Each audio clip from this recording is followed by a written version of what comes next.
Welcome to వినోద విజ్ఞానం. ఈరోజు నేను మీకు వినిపించబోయే కదా అంత సులువుగా మారడు. భీమాపురంలోని భీమయ్య ఎప్పుడూ దిగులుగా ఉండేవాడు. రామాపురంలోని రామయ్య ఎప్పుడూ సంతోషంగా ఉండేవాడు. ఈ సంగతి తెలిసి భీమయ్య రామయ్యను గురించి తెలుసుకుందామన్న ఆసక్తితో రామాపురం వెళ్ళాడు. భీమయ్య వెళ్ళేసరికి రామయ్య మంచం మీద ఉన్నాడు. ఆయన కాలికి కట్టు ఉన్నది. పొలంలో జారిపడ్డాను, ఎముక విరిగిందట, కదలకుండా మంచం మీద 2 నెలలు ఉండాలిట అన్నాడు రామయ్య భీమయ్య అడిగిన ప్రశ్నకు సమాధానంగా. అయ్యో పాపం, చాలా కష్టం వచ్చింది మీకు అన్నాడు భీమయ్య.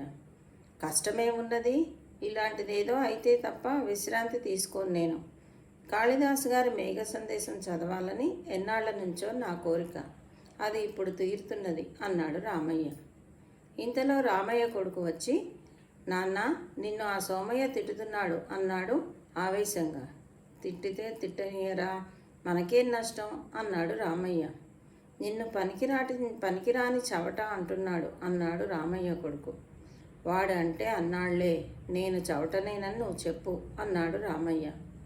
వాడి చేత మాటలు పడి ఊరుకుంటే నువ్వు చవటవేగా మరి అన్నాడు రామయ్య కొడుకు. నేను చవటనే అయినప్పుడు వాడు అంటే మాత్రం తప్పేమిటి, ఉన్నమాటే కదా వాడన్నాడు అన్నాడు సోమయ్య. బాగుంది, వాడు అన్నంత మాత్రాన్ని అయిపోతావేమిటి అన్నాడు కొడుకు చిరాగ్గా. అలాంటప్పుడు వాడు అంటే మాత్రం నష్టమేమిటి అన్నాడు రామయ్య. నష్టం ఉన్నా లేకపోయినా వాడు అలా అంటే ఎందుకు ఊరుకోవాలి అంటాను అన్నాడు రామయ్య కొడుకు. ఒరే, వాడు అసలు అలా ఎందుకు అంటున్నాడు, ఇదివరకు నన్నేమీ అనేవాడు కాదు కదా అన్నాడు రామయ్య. ఒకప్పుడు మనకి వాడికంటే తక్కువ పొలం ఉండేది. నువ్వు కష్టపడి ఇప్పుడు వాడికన్నా పెద్ద ఆస్తిపరుడు అయ్యావు. అది వాడి ఏడుపు అన్నాడు రామయ్య కొడుకు. చూసావా, ఎవడైనా మనని కారణం లేకుండా తిడుతున్నాడంటే దాని వెనుక కొంత కథ ఉందన్నమాట.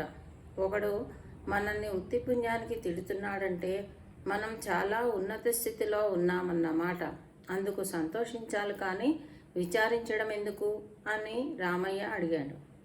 నువ్వింతే, అన్నిటికీ ఇలాగే చెప్తావు అంటూ దిగులుగా వెళ్ళిపోయాడు రామయ్య కొడుకు. లోతుగా ఆలోచిస్తే ఈ ప్రపంచంలో విచారించదగినది ఏదీ ఉండదు భీమయ్య గారు. ఇది నేను అనుభవం మీద తెలుసుకున్న సత్యం. దీన్ని మీరు ఒప్పుకుంటారా అన్నాడు రామయ్య. మంచం మీద నుంచి లేవలేని స్థితిలో మీ భార్య మీకు చక్కగా సేవలు చేస్తున్నది. ఎంత ఆవేశం ఉన్నా మీ అబ్బాయి మీ మాట వింటాడు.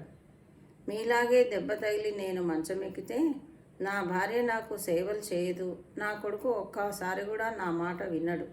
నా దురదృష్టానికి నాకు చాలా బెంగగా ఉన్నది అంటూ భీమయ్య సెలవు పుచ్చుకున్నాడు. ఫ్రెండ్స్, ఇదండి ఈరోజు నేను మీకు వినిపించిన కథ. మరి మీరు భీమయ్యలాగా ఉంటారా, రామయ్యలాగా ఉంటారా ఆలోచించుకోండి. ఏదైనా మన మంచిగా అనుకోవాలి కదా. కాబట్టి రామయ్య మేఘ సందేశం కోరిక తీరిందనమాట. అలాగే మనకి ఏదైనా జరిగినా అది మన మేలుకే, అంటే భగవంతుడు మనకు ఒక మంచి చేస్తున్నాడని అనుకోవటమే ఈ కథ అర్థం అనిపించిందండి నాకు. మరి మీరేమంటారు కామెంట్స్లో చెప్పండి.